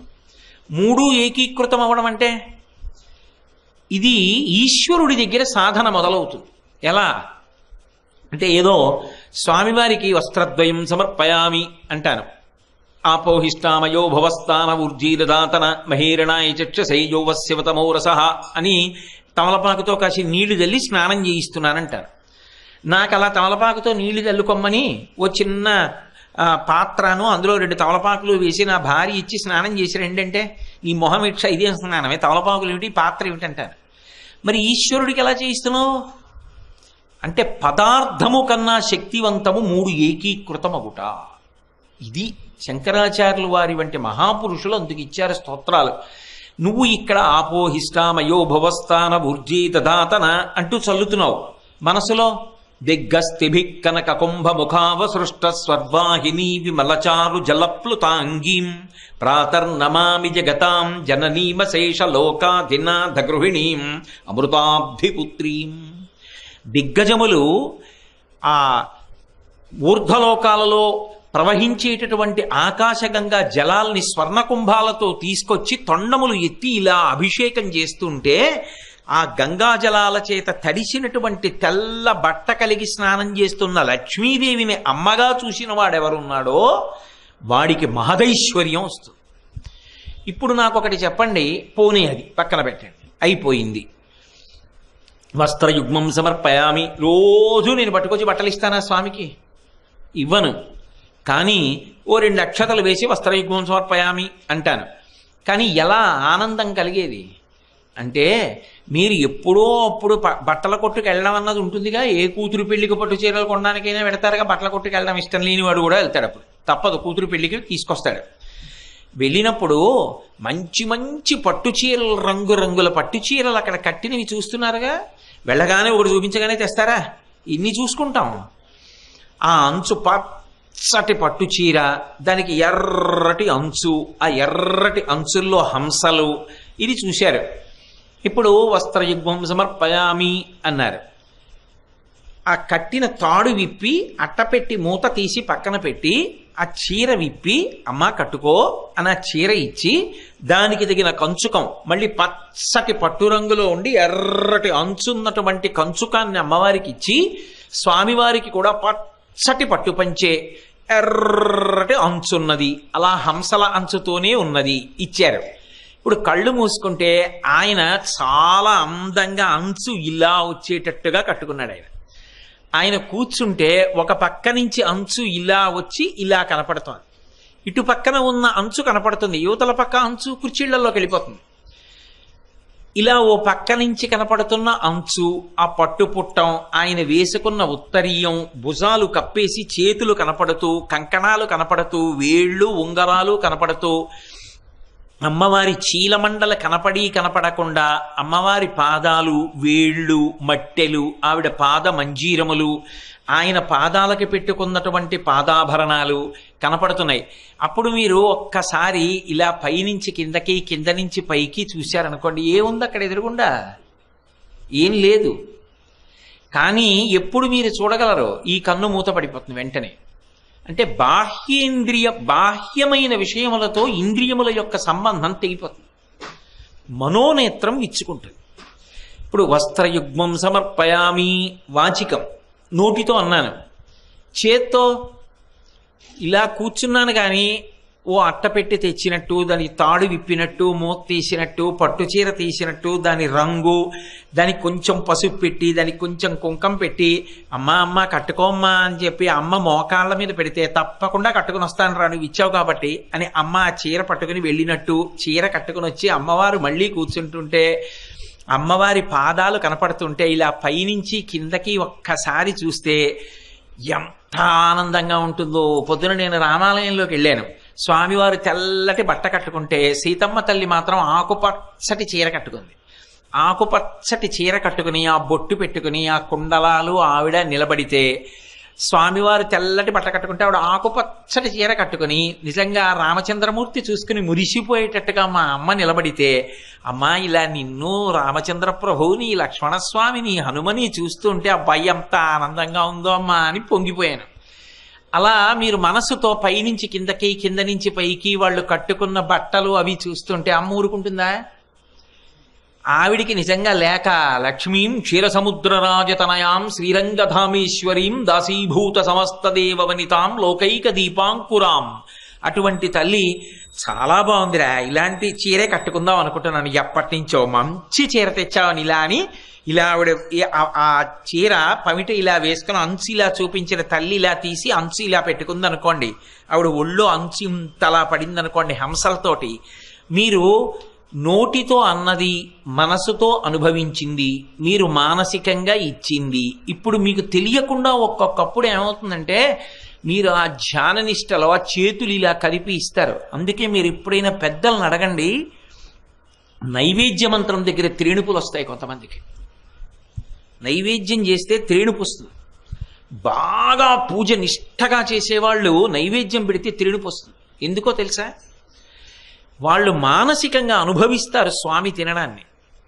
ఆ మధ్య మధ్యలో నీళ్లు తాగినట్టు, మళ్ళీ తిన్నట్టు, మళ్ళీ కడుపు నిండా నీళ్లు తాగినట్టు భావన చేసేటప్పటికి అది ఇది అయింది. అయి తానే తిన్నంత సంతోషాన్ని పొంది త్రేణుపు వచ్చేస్తుంది. తినకుండా ఎవరికి? పుచ్చుకున్నవాడికి కాదు, ఇచ్చిన వాడికి త్రేణుపు వస్తుంది. అంటే దాని అర్థం ఏమిటో తెలుసా? నువ్వు చేసావు ఆ రోజు పూజ సరిగ్గా, లేకపోతే ఆవలింత వస్తుంది. అంటే వాడికి శ్రద్ధ లేదన్నమాట గుర్తు. నీకు శరీరం ఎలా ప్రతిస్పందిస్తోందన్న దాన్ని బట్టి తెలిసిపోతుంది. అలా పూజ చేయడం వస్తే మీరు గబగబా చేయలేరు. కనీసం ఒక్క ఉపచారమైనా అనుభవించాలి. అందుకే పెద్దల పూజ చూడవద్దు అంటారు. ఏమర్థం అవుతుంది చూస్తే? ఆయన పూజ పిచ్చేడి పూజలా ఉంటుంది. ఏమిట్రా అలా ఉండిపోతుంటాడు మధ్య మధ్యలో అనుకుంటారు. కాదు, ఆయన ఇక్కడ అనుభవిస్తూ ఉంటాడు. అందుకే మహాత్ములు పూజ చేసి అభిషేకం చేసి బయటికి వస్తూ ఉంటే వాళ్ళని చూస్తే చాలా పూజ బట్టతో ఉండగా త్రివేణీ సంగమ స్నాన ఫలితం ఇచ్చేస్తారు ఆ రోజు. ఎందువల్ల ఇస్తారు అంటే వాళ్ళు మానసికంగా అంత తాదాత్మ్యత పొందుతారు. ఈ మూడు ఏకీకృతమైతే ఆనందము బుడగలా ఉద్భుతమవుతుంది. కానీ మనం ఏం చేస్తామంటే వెంటనే అది పోతుంది, పోయి మళ్ళీ లౌకికంలోకి వచ్చేస్తాం. లౌకికంలో ఎప్పుడూ ఈ మూడు ఏకీకృతం అవ్వవు. ఎవరితో ముందు ఏమైపోతుందంటే మనసు పక్షపాతాన్ని పెంచేసుకుంటుంది. నేనేదో వెళ్ళి కూర్చున్నాను అనుకోండి, నా ఎదురుగుండా ఎవరో వచ్చి కూర్చున్నాడు అనుకోండి, బాబోయ్ ఏమిటో మనిషి అలా ఉన్నాడు, పెట్టి జాగ్రత్తగా నేను గొలుసన్నా తెచ్చుకోవాల్సింది అంటుంది. నీకు ఎందుకు ఆయన ఎలా ఉంటే ఏమో, ఏ మహాత్ముడు ఎందుకు అలా ఉన్నాడో.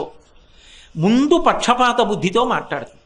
నేనేదో ఎవరితోనో మాట్లాడుతున్నాను అనుకోండి, మాట్లాడే ముందే వీడా కొంచెం జాగ్రత్తగా ఉండాలి రోయ్, నువ్వు చాలా ఆదరించినట్టు కనపడు కానీ ఆదరించకు అంటుంది. పైకి ఎంతో ఆదరంగా మాట్లాడుతున్నట్టు మాట్లాడతాడు, లోపల ముందే నిశ్చయించుకున్నాడు ఆదరించినట్టు మాట్లాడతాను కానీ ఆదరించను.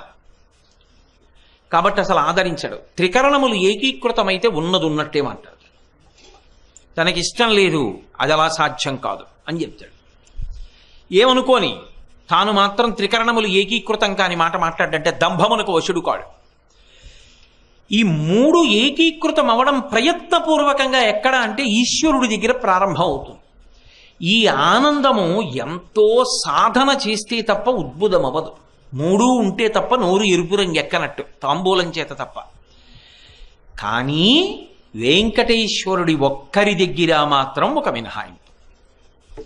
ఏమిటా మినహాయింపు అంటే, మీరు ఏ ప్రయత్నం చెయ్యనక్కర్లేకుండా మీరు ఆనందనిలయ విమానంలోకి వెళ్ళేటప్పటికీ మీ త్రికరణములు ఏకీకృతం అయిపోతాయి.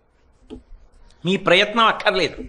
అందుకే మీరు చూడండి, భుజాల మీద ఉన్న పసిపిల్లాడు, వృద్ధురాలు, ఏదో బలం ఉన్నటువంటి వాడు, ఎవరిని కానివ్వండి, గోవింద గోవింద గోవింద గోవింద అంటూ లోపలికెడతాడు. ఇలా చూస్తాడు ఆయన వంక, తోసేస్తున్నా తెలీదు. వెనక్కి తిరిగి నడవడం తను ఎప్పుడు చేయలేదు, కానీ అక్కడికి వెళ్ళేటప్పటికి మాత్రం ఇలా వెనక్కి తిరిగి నడుస్తూ వస్తాడు. ఏమయ్యా బాగుందా, సంతోషంగా ఉందని. ఏం సంతోషం అండి, తోసేశారంటాడు. నేను మీతో ఒక నిజం చెప్తున్నాను. ఎప్పుడైనా వెంకటాచల క్షేత్రంలో చాలండి బాబు చూసి వచ్చామండి అని అన్నారనుకోండి, మనుష్యులలో అసలు ఈశ్వరుడికి సంబంధించిన భావన పోతోందని గుర్తు. ఏం దర్శనం అండి, 5 నిమిషాలు నించోనివ్వరు అన్నదే నిలబడిపోతోంది అనుకోండి వెంకటేశ్వరుడి దగ్గర, ఇంకా ప్రజల్లో ఆనందం ఉద్భుతమవ్వడం అన్నది ఆగలేదని గుర్తు. అంటే వాడికి చాలటం లేదు అది. ఇంకా కాసేపు నిలబడాలి, కాసేపు చూడాలి. ఎందుకు అంటే 3 ఏకీకృతం అయిపోతాయి. ఆయన దగ్గరికి వెళ్ళేప్పటికి ఆనంద ఘనమైపోతుంది, తాను ఆనందము ఉద్భుతమైపోతుంది. పిడుగుబడినప్పుడు టీవీ సెట్లో వచ్చినటువంటి విద్యుత్తు యువతల వాడిని లాక్కున్నట్టు ఆయన లాగేస్తాడు మనం. అందుకే ఎలా ఉండనివ్వండి, లంగోటి కట్టుకోనివ్వండి, బట్ట తీసేయనివ్వండి, అభిషేకం చేయనివ్వండి, బట్ట కట్టుకోనివ్వండి, సుప్రభాతం కానివ్వండి, తోమాల కానివ్వండి, అర్చన కానివ్వండి, సళ్ళింపు కానివ్వండి, పూలంగి కానివ్వండి, ఎప్పుడు మీరు ఎలా చూడండి అదో కొత్త విచిత్రం. అంతే. ఇంతకుముందు చూశాను కదండి అనడు. ఎన్ని మాటలైనా చూస్తూనే ఉంటాడు, పరుగులు తీస్తూనే ఉంటాడు, చూసి పొంగిపోతూనే ఉంటాడు. ఇంకా నన్ను అక్కడ ఉంచితే బాగుండండి అంటూనే ఉంటాడు తప్ప చాలండి ఆనందం చూశాం కదా ఓ లిప్తకాలం అంటాడేమిటి. అలా అనడు. ఎందుకు అనడు అంటే త్రికరణములు ఆయన దర్శనమునందు ఏకీకృతమై ఆనందం అనుభవిస్తాడు. అయితే ఇది ఆయన దగ్గరే కాదు, సాధన చేత నువ్వు ఎక్కడ ఉన్నా కూడా అలా త్రికరణములు ఏకీకృతం అవ్వడానికి సాధన చేయడం కూడా ప్రారంభం చెయ్యాలి. ఆయన అనుగ్రహంతో సాధ్యం అవుతుంది. ఎవరు ఆయన అనుగ్రహాన్ని పొందాడో వాడు అలా సాధన చెయ్యగలడు, ఆనందం అనుభవించగలడు. అందుకే ఆనందము ఉద్భుతమయ్యేటటువంటి క్షేత్రం కనుక ఆ విమానమునకు ఆనంద నిలయ విమానము అని పేరు. లోపల ఉన్నవాడు ఘనమైనటువంటి ఆనంద స్వరూపుడు. అందుకే మీరు చూడండి వెంకటేశ్వరుడి విషయంలో ఎప్పుడైనా సరే సుప్రభాత పఠనంలో కూడా అనేక పర్యాయాలు ఆయన యొక్క రూపాన్ని శ్రీకృష్ణ పరమాత్మ యొక్క రూపంగా, రామచంద్రమూర్తి రూపంగా చెప్తూనే ఉంటారు. ప్రతివాద భయంకర అన్నన్నని ఒక మహానుభావుడు ఆ సుప్రభాత రచన అంతా చేశాడు. ఆయన సుప్రభాత రచన చేసినప్పుడు అన్ని శ్లోకాలు అంటే 4 భాగాలు చేశాడు. దాన్ని 4 భాగాలు చేసినప్పుడు మొట్టమొదట సుప్రభాతాన్ని రచన చేశాడు. సుప్రభాతం పక్కన స్తోత్రాన్ని రచన చేశాడు. స్తోత్రం పక్కన ప్రపత్తిని రచన చేశాడు. ప్రపత్తి పక్కన మంగళాశాసనాన్ని రచన చేశాడు. ఈ 4 భాగాలు కలిపి 70 శ్లోకాలు అవుతాయి.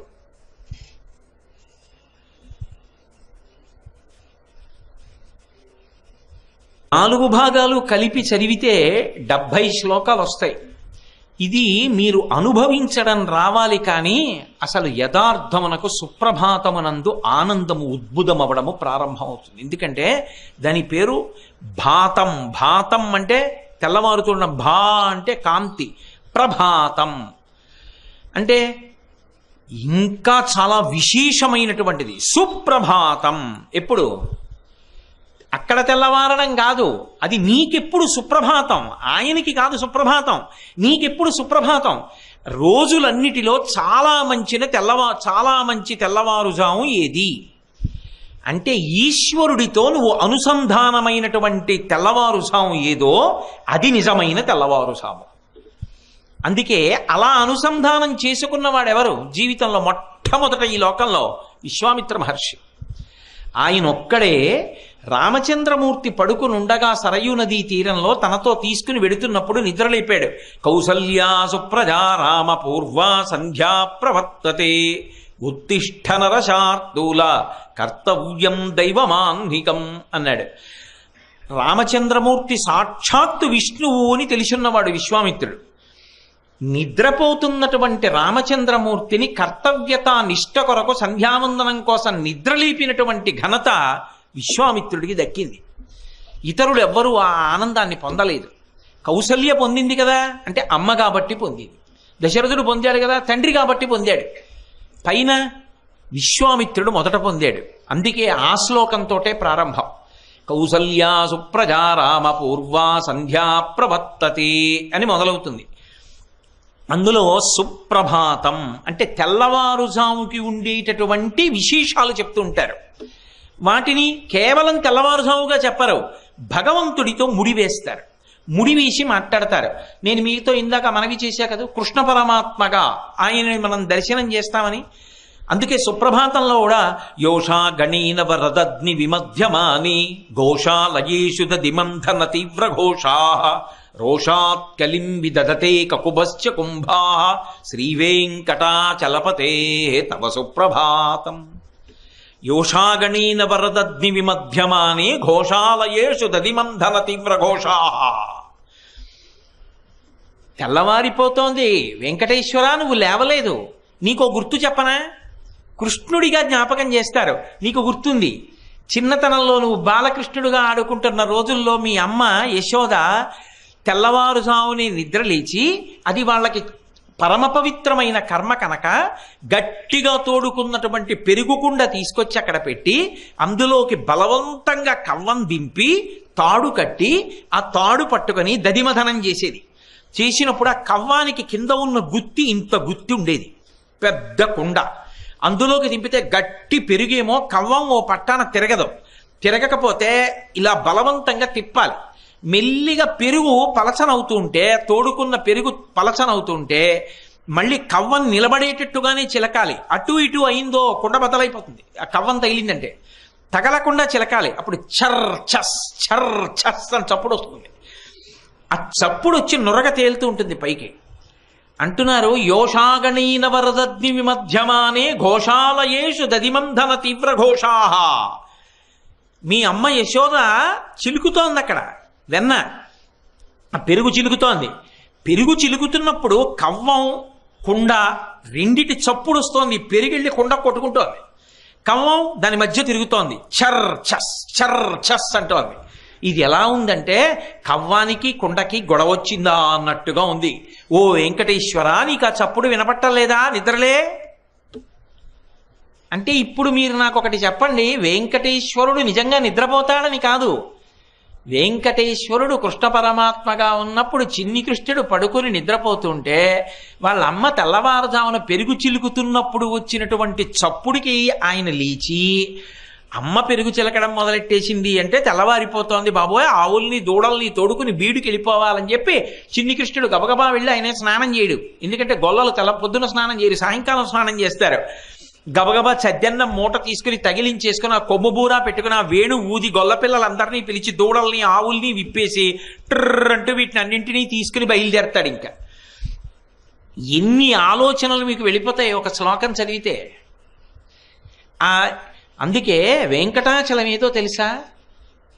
నేను చెప్పట్లేదు ఈ మాట, భవిష్యోత్తర పురాణంలో సాక్షాత్తుగా వెంకటేశ్వరుడు చెప్పాడు.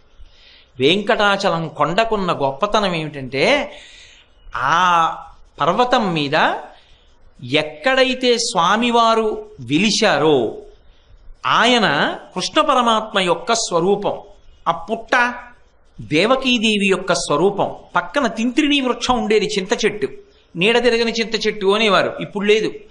ఆ చింత చెట్టు ఏది ఉన్నదో అది వసుదేవుడు తండ్రి. ఆ పర్వతం నందవ్రజం. అక్కడ ఉన్నటువంటి జంతువులన్నీ కూడా గోపాల బాలురు. అక్కడ ఎగిరేటటువంటి పక్షులన్నీ గోపకాంతలు. అక్కడ ఉన్నటువంటి స్వామి పుష్కరిణి యమునా నది. ఇప్పుడు శ్రద్ధోత్సవము అని నేను మీతో అన్నాను. సుప్రభాత పఠనానికి పరిగెత్తుకొచ్చి సుప్రభాతం చదువుతుండగా నిలబడ్డారనుకోండి, మీరు ఆ ప్రదేశానికే వెళ్ళి నించున్నారు, చిన్ని కృష్ణుణ్ణి నిద్రలేపుతున్నారు అన్న ఫలితమే మీ ఖాతాలో వేసేస్తారు. అది సుప్రభాత పఠనానికి ఉండేటటువంటి గొప్పతనం. అందుకే ఒక్క శ్లోకాన్ని చదివేటప్పటికీ మనసు హత్తుకుపోతుంది. నేను ఇదేం గొప్పకి చెప్పట్లేదు, మీతో పరమ సత్యం చెప్తున్నాను.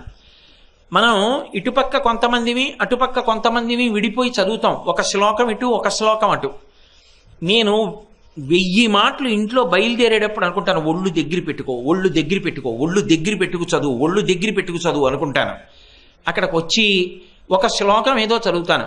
అవనీ తన్నయా కమనీయకరం రజనీకరచారు ముఖం బరుహం రజనీచర రాజతమో మిహిరం మహనీయ మహం రఘురామమయే అంటాను.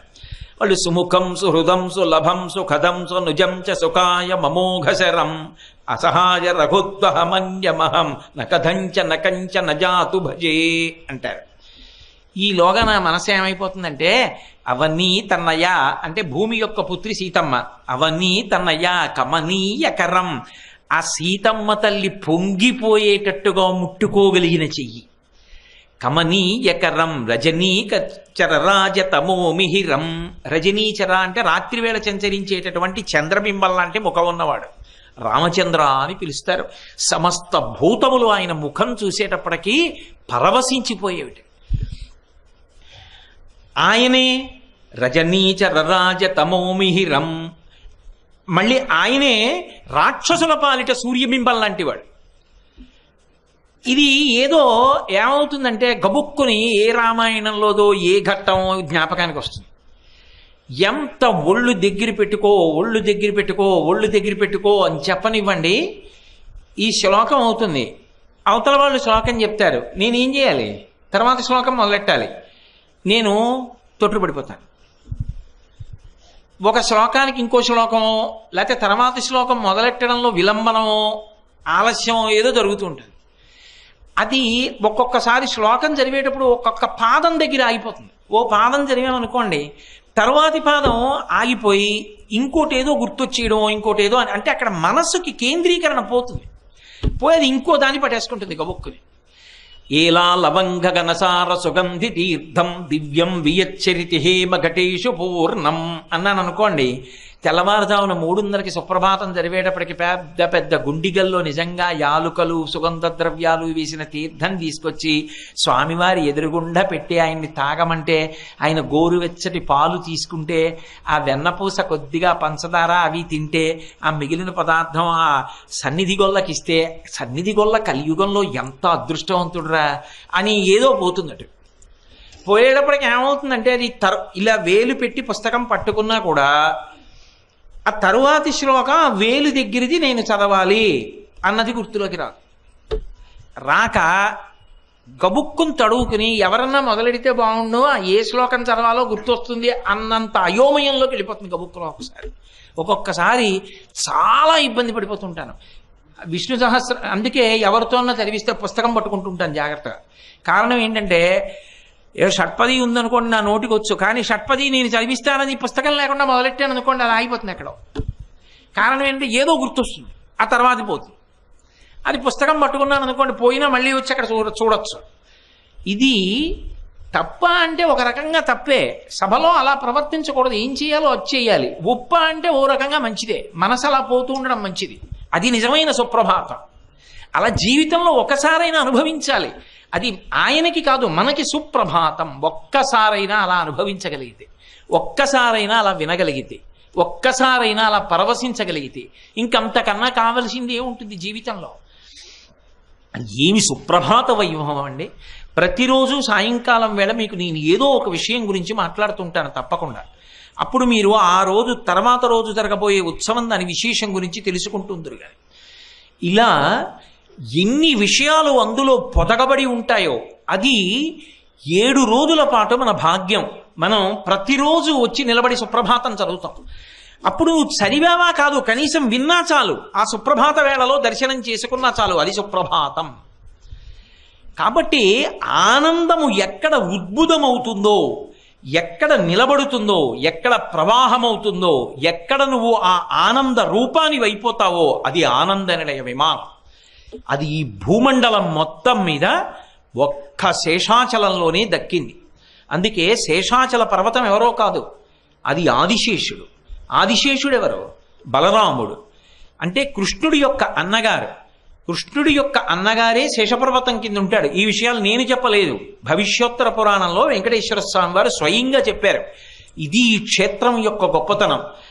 ఎక్కడ నిలబడి బ్రహ్మాండంలో మీరు అలా సమన్వయం పొందగలిగినా వాడు నా దగ్గర నిలబడిన వాడే, అందులో సందేహం లేదు. అసలు నిజానికి జీవితానికి పరమ ప్రయోజనం ఏది అంటే అంతే. అందుకే సుప్రభాతం చిట్ట చివరికి వెళ్ళిపోయిన తర్వాత ఓ మాట అడుగుతాం, అహం దూరతస్తే పదంభోజ యుగ్మ ప్రణామిచ్చయా గచ్చ సేవాంకరోమి సకృచ్చేవయా నిత్య సేవా ఫలం తం ప్రయచ్ఛ ప్రయచ్ఛ ప్రభో వెంకటేశ అంటాం. స్వామి ఎక్కడి నుంచో వచ్చాను, నీకు సేవ చేశాను, నేను తిరిగి నా ఊరు వెళ్ళిపోయినా ప్రతి క్షణం నీ సేవ చేసేలా నన్ను అనుగ్రహించు. ఎప్పుడో వెళ్ళి సుప్రభాతం టికెట్ దొరికిందని వెళ్ళి సుప్రభాతం వినడం, సుప్రభాతం చదవడం కాదు. నువ్వు నీ ఊళ్ళో కూడా ప్రతిరోజు సుప్రభాతం చదవాలి. సుప్రభాతం జరిగితే నిలబడి చదవాలి. ఏకాంత సేవ జరిగితే కూర్చుని చూడాలి. చక్కగా నిలబడి స్వామి ముందు 7 రోజుల పాటు పరిగెత్తుకొచ్చి తెల్లవారకట్ట ఆయనకి సుప్రభాతం పఠించడం కోసం అలారం కొట్టగానే నిద్ర లేచా. శాస్త్రంలో గొప్పతనం ఏమిటో తెలుసా? మీరు దేనికోసం తొందరపడి లేచారో, దేనికోసం తెగులుతున్నారో అదంతా మీరు చేస్తున్న పూజే. నేను వెంకటేశ్వర వైభవోత్సవాల్లో సుప్రభాతం 8 గంటలకు వెళ్ళాలి. అందుకని దానికి అనువుగా తెల్లవారకట్ట గడియారం మోగగానే లేచిపోయాను. గబగబగబ పళ్ళుతో వేసుకోండి, ఇప్పుడేం మాటలు పెట్టకు, తర్వాత అట్నుంచి వచ్చాక మాట్లాడుకుందాం, ఇప్పుడేం మాట్లాడుకో, టైం అయిపోతుంది. ఆయనేమో ఇలా అనేటప్పుడు కరెక్ట్గా మొదలెట్టేస్తాడు, వెళ్ళిపోవాలి. అందుకని గబగబ స్నానం చేసేసాడు, గబగబా అనుష్ఠానం చేసేసుకున్నాడు. అనుష్ఠానం గబగబా అంటే నా ఉద్దేశం మనసు పెట్టి లఘువుగా అని చేసేసుకున్నాడు. పంచ కట్టేసుకున్నాడు, విభూతి ఎట్టేసుకున్నాడు, బొట్టు ఎట్టేసుకున్నాడు, లేదా ఊర్ధపుండ్రాలు ఎట్టేసుకున్నాడు. గబగబా పరిగెత్తాలి, రా రా రా రా అయిపోతుంది సమయం, రా గబగబా అన్నాడు. మోటార్ సైకిల్ ఎక్కించేసుకున్నాడు, ఉత్తరీయం వేసుకున్నాడు, ఎగిరిపోతుంది, నువ్వు పట్టుకో అన్నాడు. గుండెలు చలిగాలికి తగులుతున్నాయి, తగిలితే తగిలేలే 7 రోజులు ఏం పర్వాలేదు, ఆ తర్వాత ఆవిరి పడదాం అన్నాడు. రోజు చలి చలి అని లోపల పడుకున్నవాడు ఇవాళ చలి లేదు, ఒలి లేదు. భార్యను ఎక్కించుకున్నాడు, గబగబగబగబ పరిగెత్తుకొచ్చేసాడు, బండి అక్కడ పెట్టేశాడు. వెనకావిడ వస్తోందో లేదో కూడా చూడు, పరిగెత్తుకొచ్చేస్తున్నాడు. యువతల మేళం మోగుతోంది, అమ్మో వెళ్ళిపోతున్నారు ఇంకా గబగబాను. పరిగెత్తుకుంటూ వచ్చేసి మీరు చూడండి పరుగు పరుగును వస్తుంటారు. అదంతా ఈశ్వరుడు చూస్తుంటాడు, పొంగిపోతుంటాడు. అది సుప్రభాతం. అబ్బా నా కోసం పరిగెడుతున్నాడు రావడు, వాడు వినలేదా చదవలేదా? ఇక్కడికి వచ్చి నిలబడే అమ్మాయ్యా వచ్చేసాను టైం కంటే. ఆ పుస్తకాలు ఇస్తుంటే గబగబా పుచ్చుకుని కౌసల్యా సుప్రజారామ పూర్వా సంధ్యా ప్రవర్తతే.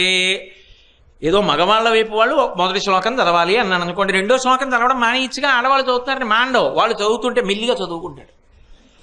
ఎందుకు 1వ శ్లోకమే చదవడం ఎందుకు, 70లో 35 చదవాలి, పోనీ మెల్లిగా చదువుకుంటాను. మెల్లిగా చదువుకుంటాడు అంటే ఆర్తి, వచ్చాను కాబట్టి 70 చదవాలి. ఎవరో చక్కగా గబ్బ గబ్బ గబ్బ గబ్బ చదివేస్తున్నారు అనుకోండి, వింటాడు. కలవేణు రవామ శగోప వధూశతకోటి వృతాత్స్మరకోటి సమాత్ ప్రతివల్ల వికాభిమతాత్సు కదాత్ వసుదేవ సుతాన్న పరంకలయే. కలవేణు రవామ శగోప వధు అని చదువుతున్నారు అనుకోండి, వాళ్ళు ఏంట్రా చక్కగా అలా గడగడ చదువుతున్నారు, ఏంటో నేను ఇన్నేళ్ళు వచ్చాయి ఏమీ నేర్చుకోలేదు, ఎప్పుడు ఏదో పొరుగే. ఎప్పటికీ మనం కూడా అలా వచ్చే ఏడాదికైనా సుప్రభాతం నేను పుస్తకం పట్టుకుని కనీసం ఇలా చదవాలి. అలా జాగ్రత్తగా చూస్తుంటాడు శ్లోకాలు. ఒక్కొక్కళ్ళు మీరు చూడండి, సుప్రభాతం చదువుతున్నప్పుడు నేను చూస్తుంటాను, ఆయన చదవడు, కానీ పుస్తకం పట్టుకుని అలా జాగ్రత్తగా చూస్తూ ఉంటాడు. అంటే లోపల ఆర్తి అనమాట, నేను అలా చదవాలి, అది చాలా ఆయనకి. ఆ ఆనందం పొందుతున్నాడే, చదువుతున్నదాన్ని చూసుకుంటున్నాడే. అక్కడ కొన్ని శ్లోకాలు ఉంటాయి, వాటి ఉచ్చారణ చాలా కష్టంగా ఉంటుంది. ఆ శ్లోకం దగ్గరికి వచ్చేటప్పటికి, రేపు సుప్రభాతం జరిగాక చెప్తాగా ఎక్కడో శ్లోకం, ఆ శ్లోకం దగ్గరికి వచ్చేటప్పటికి మీరు చూడండి అన్ని కంఠాలు తగ్గిపోతాయి. కారణం ఏమిటో తెలుసా? దాని ఉచ్చారణ కష్టం. ఎవరో 10 కంఠాలు వినపడతాయి, మిగిలిన కంఠాలన్నీ మాత్రం అది అయిపోయాక మళ్ళీ ఓసారి అనుకుంటుంటారు. అంటే మళ్ళీ ఆ శ్లోకాన్ని ఇంకోసారి చదువుతారు, ఎలా ఇది చదవడం, ఇది ఇలా వస్తోందే అని. నేను ప్రయత్నపూర్వకంగా అలాంటి శ్లోకాలు ఏ ఉన్నాయో మీరు ఎక్కడ చదవడంలో కష్టపడుతున్నారో నాకు తెలుసు, అవి అనిపించడానికి కూడా ప్రయత్నం చేస్తారు సాయంకాలం వేళ. కాబట్టి అదిగో అది సుప్రభాతం, జీవితంలో అనుభవించాలి. అలా ఏదో గుళ్ళో జరుగుతుంటే మనం నించోవడం వేరు. ఆ చదువుతున్నారు సుప్రభాతం అయ్యాక తలుపు తీస్తారు, ఎడదానిలే 6ంటికి మొదలెడతారండి, 6:30కు అవుతుంది, మనం 6:20కి బయలుదేరితే చాలు. 6:30 తర్వాత ఇంకా తలుపులు తీసే ఉంటాయి, 7ంటికి వెళ్ళినా పర్వాలేదు. కాదు, 6ంటికి అందరూ కలిసి చదువుతారు అన్నాను అనుకోండి, అప్పుడే పరిగెడతారు 6కి. అది ఎందుకు అంటే ఎవరో నిర్వహించే వాళ్ళ కోసం అని అనుకోకండి మీరు. ఆ ఆర్తితో పరిగెత్తి జీవితంలో కనీసం 7 రోజులైనా 365 రోజుల్లో 7 రోజులైనా అలా పరిగెత్తాడు అన్న పుణ్యాన్ని ఈశ్వరుడి దగ్గర సంపాదించుకోకపోతే జీవుడు ఏమైపోతాడు? నిన్ను కుటుంబాన్ని రక్షించేవాడెవరు? ఆ పుణ్యం కట్టబెట్టాలి అంటే, వాళ్ళు అలా సంతోషం పొందాలి అంటే అలాగే పెట్టాలి సుప్రభాతం. వాడు కొంచెం తప్పు చదివితే చదివాడు, రేపు దిద్దుకుంటాడు. ఈశ్వరుడికే లేదు పట్టింపు, నేనెందుకు ఆ తప్పులు పట్టుకోవడం? కాబట్టి ఆడవాళ్ళని మగవాళ్ళని అందరినీ అనుమతించాలి. మంత్రభాగం ఉంటుంది, మనం చదవగలమా? మనం చదవగలిగినవి మనందరం పరిగెత్తుకెళ్ళి చదవాలి చక్కగా.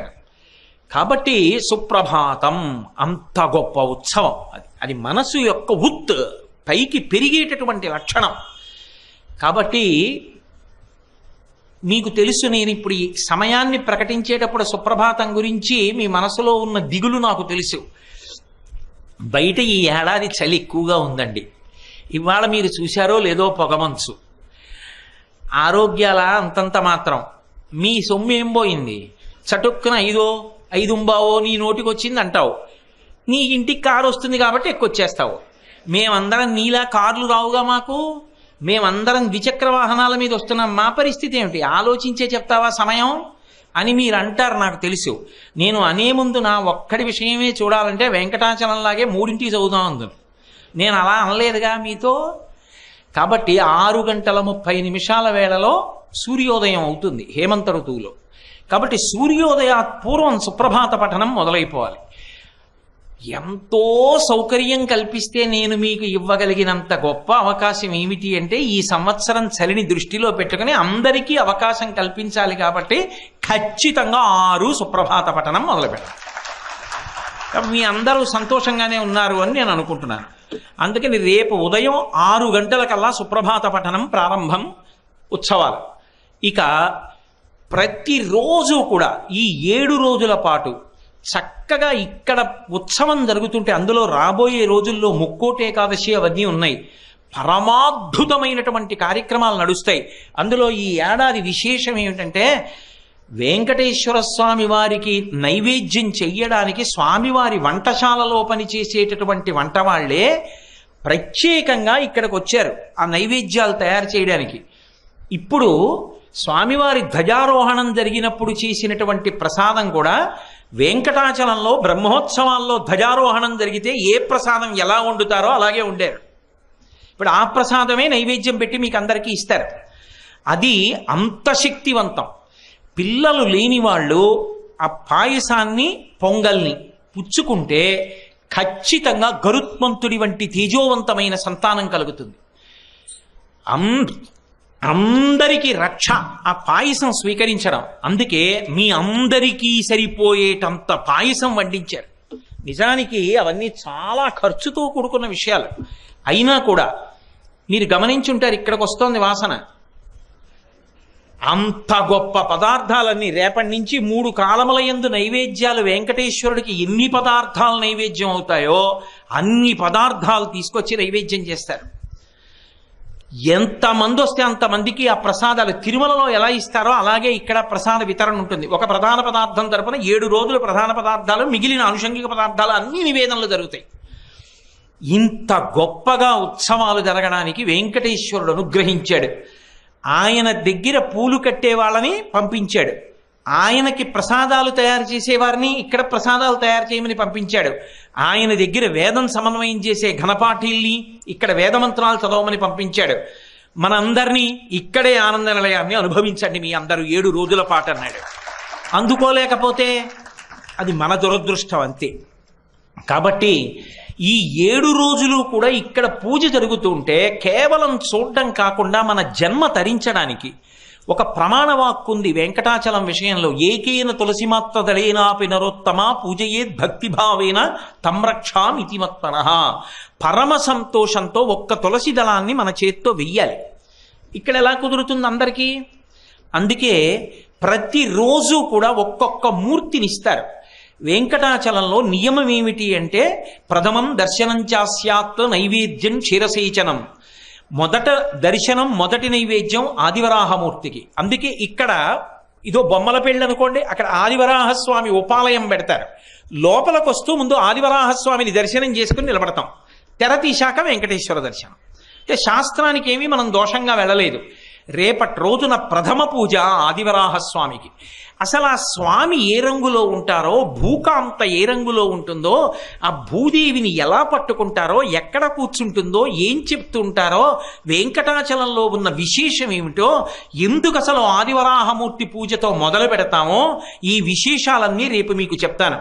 ఈ 7 రోజులు కూడా చక్కగా పూజ చేసుకోవడానికి వీలుగా ఒక కార్యక్రమం నడపాలి అంటే ఏదో ధనం ఉండాలి. అందులో వెంకటాచలం విషయంలో ఏమిటి అంటే డబ్బే ప్రమాణం.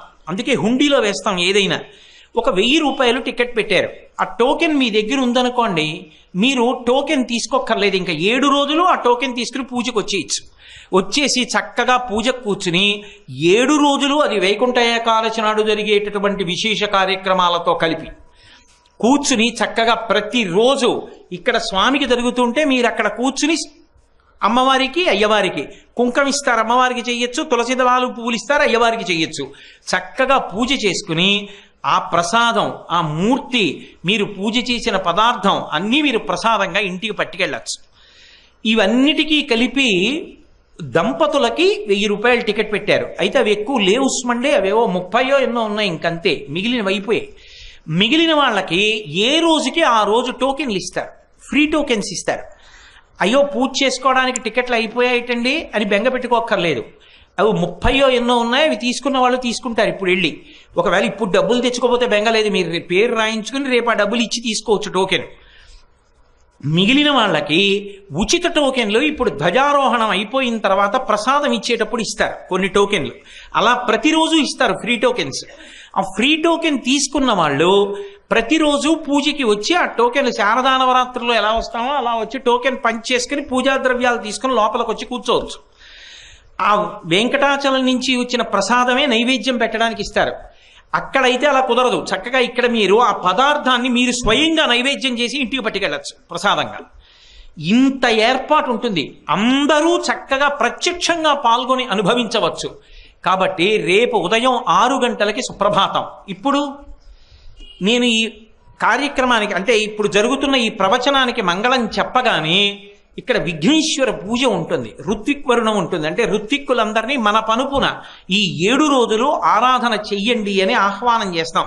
వాళ్ళకి ఋత్విక్కులకి వరుణం ఇచ్చిన తరువాత మనందరం కలిసి బయలుదేరి పైకి వెడతాం. వెళ్ళిన తరువాత ధ్వజారోహణం ఉంటుంది. ధ్వజారోహణం పరమాద్భుతమైనటువంటి సన్నివేశం. ఆ ధ్వజం పైకెక్కేటప్పుడు నైవేద్యం చేస్తారు. ఇప్పుడు ఆ కట్టు పొంగలి, పాయసం అన్ని నైవేద్యం పెడతారు. నేను మీతో ఒక మాట యథాప్రకారంగా చెప్తున్నాను. నేను శాస్త్రం నమ్ముకున్నవాణ్ణి కాబట్టి చెప్తున్నాను. పిల్లలు లేని వాళ్ళు ఆ పొంగలి పాయసం తీసుకుంటే వాళ్ళకి గరుత్మంతుని వంటి సంతానం కలుగుతుంది అని వైఖానస ఆగమ వ్యాఖ్యానాల్లో నేను చదివాను. అందుకని చెప్తున్నాను తప్ప నా స్వతంత్రంగా నేను ఆ మాట చెప్పట్లేదు. పిల్లలు లేని వాళ్ళు ఎవరైనా ఉంటే గోపాలకృష్ణ గారిని ఒకసారి కలవండి. వాళ్ళకి వేరుగా ప్రసాదాన్ని అందచేస్తారు. 2 ప్రసాదాలు అందే ఏర్పాటు చేస్తారు. మిగిలిన వాళ్ళందరికీ కూడా పాయసం ఇవాళ ప్రసాదంగా అందిస్తారు. అది పరమాద్భుతమైన ప్రసాదం, దొరకమంటే దొరికేది కాదు. చక్కగా మీ అందరూ ఆ పాయసాన్ని తీసుకుని ఇంటికి వెళ్ళి, అది తిరుమల తిరుపతి దేవస్థానం నుంచి వచ్చిన వారే తయారు చేశారు, వారు ఇవాళ పొద్దున్న వచ్చారు. ఆ నైవేద్యం అయిన తర్వాత పాయసాన్ని పుచ్చుకుని వెళ్ళండి.